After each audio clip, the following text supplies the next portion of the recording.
Woman insults soldier on plane, but the news next day leaves her in tears. The Houston airport. Terminal hum with the usual sounds, rolling suitcases, hurried footsteps, and constant announcements. Helen Martinez, dressed impeccably in her Chanel suit and Christian Louboutin heels, checked her Rolex for the third time in 5 minutes. The flight to Boston was already delayed by 30 minutes, and her patience was wearing thin. When boarding finally began, Helen's first-class ticket should have promised a peaceful journey. However, as she settled into her window seat, she noticed a young man in military fatigues approaching her row. Her perfectly manicured fingers tightened on her leather handbag. "Excuse me, ma'am," the soldier said politely. "I believe I'm in 2B. Helen barely stopped herself from rolling her eyes. Another soldier, probably expecting special recognition just for wearing the uniform. She'd seen it plenty of times before. Priority boarding, endless thank you for your service comments, and hero worship that followed anyone in military attire. The soldier, with a name tag reading Walker S., carefully stored his worn duffel bag in the overhead compartment before settling into his seat. Helen noticed how he moved stiffly, clearly favoring his left side. "I suppose you got some kind of military discount for the seat," she couldn't help but remark, her tone dripping with disdain. Sam Walker turned slightly toward her, his expression neutral. "No, ma'am. Full fare, actually." Helen raised a skeptical brow. "Usually, your kind expects everything handed to them on a silver platter. Special treatment everywhere. You go." A slight tension appeared in Sam's jaw, but his voice remained steady. "I assure you, ma'am, I'm not looking for any special treatment." "Oh, please," Helen scoffed, leaning into her frustration.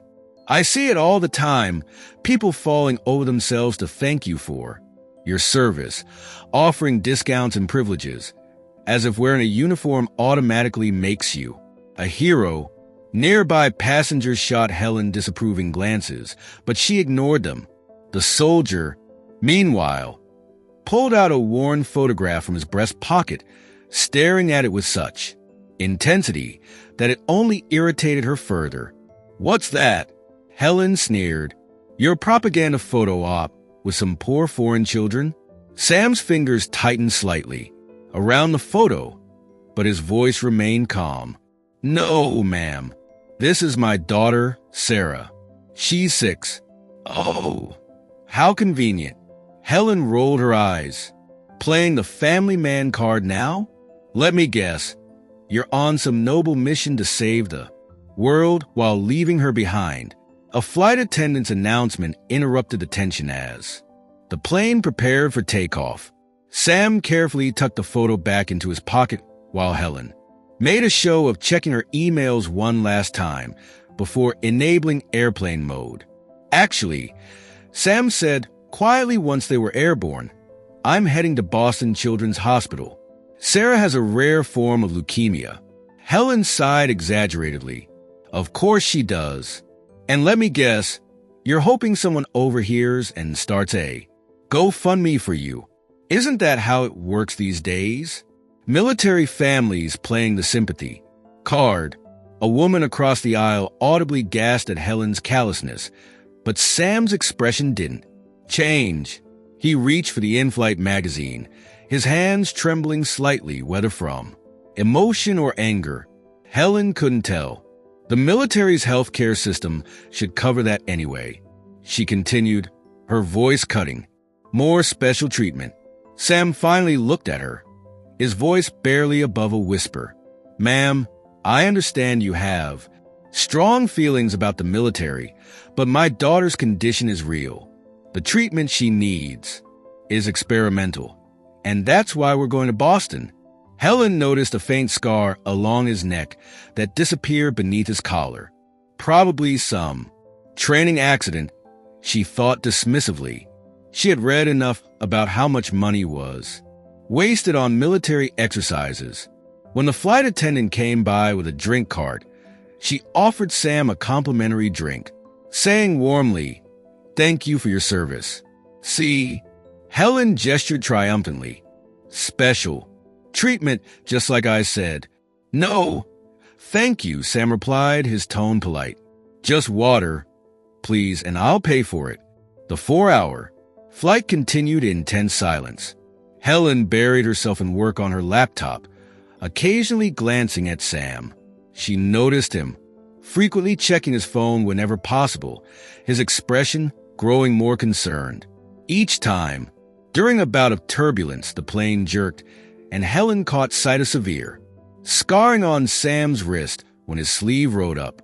Combat injury, she asked, her voice more sarcastic than curious. ID in Kandahar, he replied. Simply, 2 years ago. Lost 3 members of my unit that day. Well, that's what happens when you sign up to play. War, Helen retorted, though her tone carried slightly less venom than before. Sam turned to her fully, his eyes heavy with emotion. Ma'am, I don't know what's made you hate the military so much, but none of us are playing.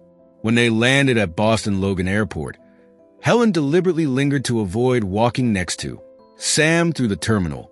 At baggage claim, she overheard him on the phone. His voice was strained. Yes, I'm here. No, the last treatment didn't work.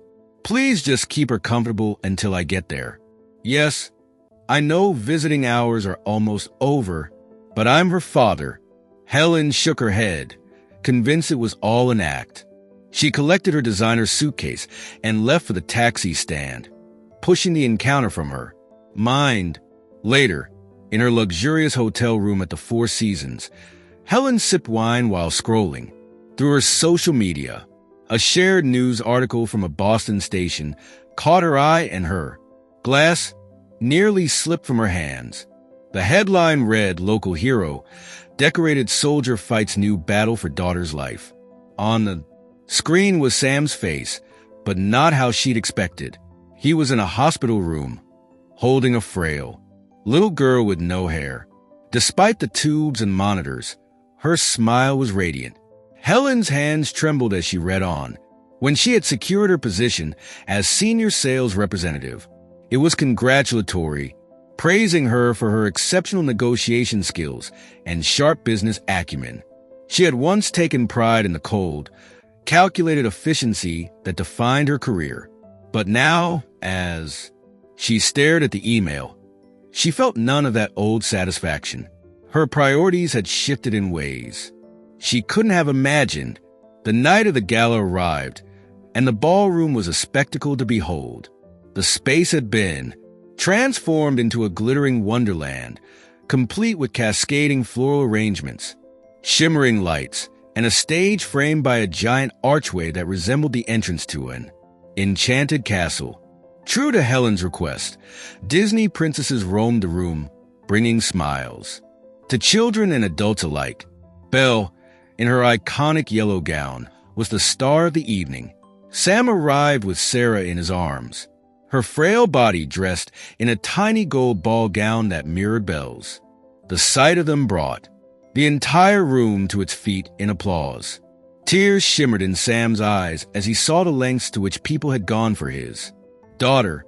Sarah, beaming, waved to everyone, her voice sweet and clear as she exclaimed, "Daddy, I really am a princess." Helen stood in the back, watching the scene unfold with a lump in her throat. For the first time in years, she wasn't calculating her next move or analyzing a situation for personal gain. She was simply present, basking in the pure joy she had helped create. Throughout the evening, speeches were given, donations were made, and stories of courage and hope were shared.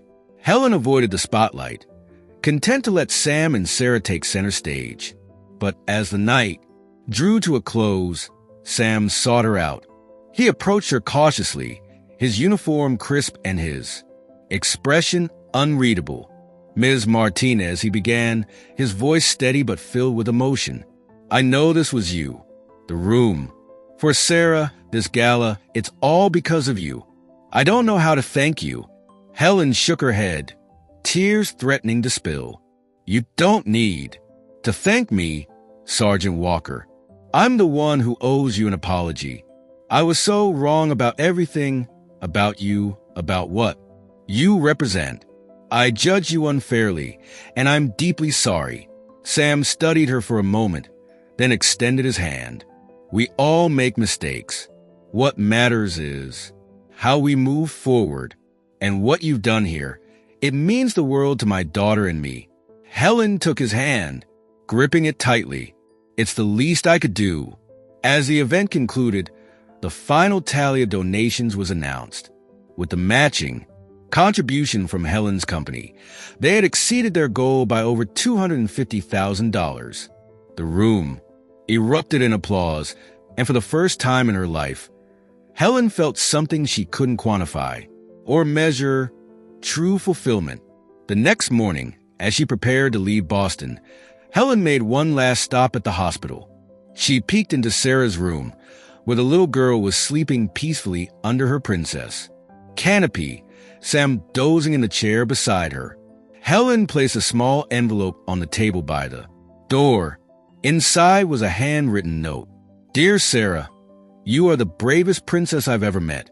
Keep smiling, keep fighting, and know that you have an army of people cheering you on. With love, your fairy godmother, Helen. Walking away, Helen felt lighter than she had in years. The woman who had once scoffed at the notion of heroes now understood what true heroism looked like, and for the first time, she realized she had the power to be one too.